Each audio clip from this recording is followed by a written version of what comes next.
April 24th, 1964. A quiet patrol officer in a small New Mexico town chases a speeding car through the desert outskirts of Socorro.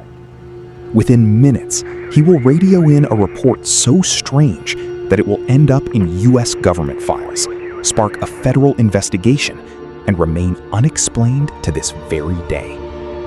This is the story of Lonnie Zamora and the thing he says he saw land in the desert. Socorro was the kind of town where nothing much happened. Officer Lonnie Zamora had spent years walking a quiet beat, the sort of career built on routine, not headlines. On this particular evening, that routine broke.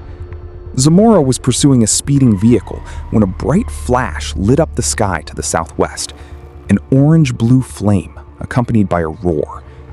Thinking a nearby dynamite shack had exploded, he abandoned the chase and turned his cruiser toward the blast.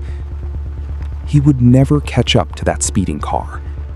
What he found instead would follow him for the rest of his life.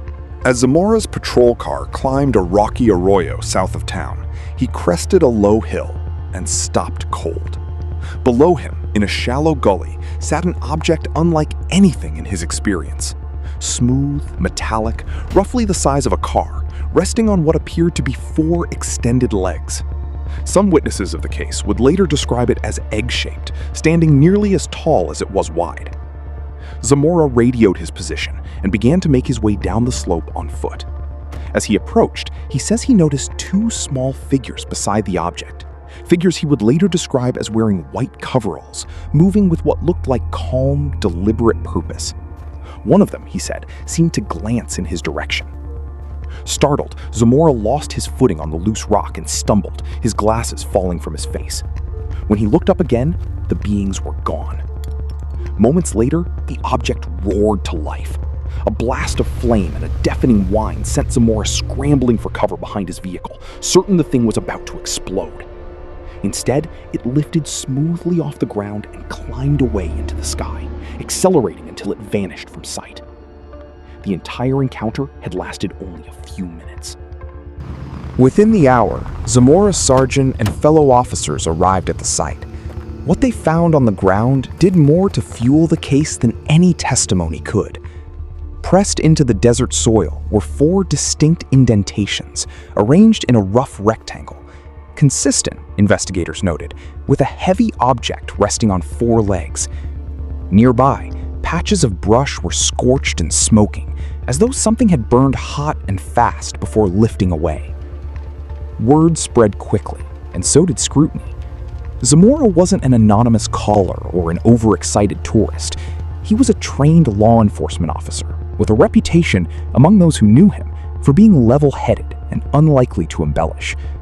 That reputation is a large part of why the case was taken seriously at all. Investigators, including by some accounts, federal agents, examined the site in the days that followed. Reports from the time described the soil where the object reportedly departed as unusually hardened, as if intense heat had fused the sand. No one could offer a conventional explanation. No aircraft matching the description was reported missing. No known program claimed the object as its own. The Zamora case landed at a pivotal moment. For over a decade, the U.S. Air Force had been quietly compiling reports of unexplained aerial phenomena under a program known as Project Blue Book. Between 1952 and 1969, the project would go on to examine more than 12,000 reported sightings, aiming to identify a rational cause for each one. Leading that investigation was J. Allen Hynek, an astrophysicist originally brought in to bring scientific rigor to what many assumed would be a short-lived curiosity. Instead, Hynek would spend over 2 decades studying the phenomenon, eventually becoming one of its most recognized researchers. To bring order to the flood of reports crossing his desk, Hynek developed a classification system that is still used today. Sightings of a lit or solid object in the daytime or night sky were labeled as basic categories on their own. But cases involving direct interaction were placed on an escalating scale, a close encounter of the first kind, when the object was seen within a few hundred feet. The second kind, when physical evidence was left behind, burns, disturbed soil, interference with electronics, and the third kind, the rarest and most controversial when the witness reported an actual occupant or entity. By that measure, the Socorro case was about as significant as they came. Zamora's account, a landed craft, physical traces, and reported occupants, placed it squarely among the close encounters of the third kind, and it remains one of the most thoroughly investigated examples in Project Blue Book's files. 6 decades later, the Socorro case is still argued over, and the location itself is part of why. Socorro sits less than 40 miles from the White Sands Proving Ground, a testing site for military and aerospace hardware, and roughly 140 miles from the airbase near Roswell, itself no stranger to UFO lore. For skeptics, the proximity to classified testing grounds offers an obvious alternative. Perhaps Zamora witnessed an experimental aircraft or vehicle, its occupants dressed in protective gear that, from a distance and at speed, might have looked unearthly. It's a theory with real weight behind it. Experimental technology has been tested in secret in that stretch of New Mexico desert for decades, and it isn't unreasonable to think an errant test, gone wrong or simply unacknowledged, could explain much of what Zamora described. But the theory has never been proven either. No record has ever surfaced of a program matching the craft's design, its methods of propulsion, or its abrupt vertical departure. And investigators who spoke to Zamora directly, then and since, have consistently noted that his account never wavered.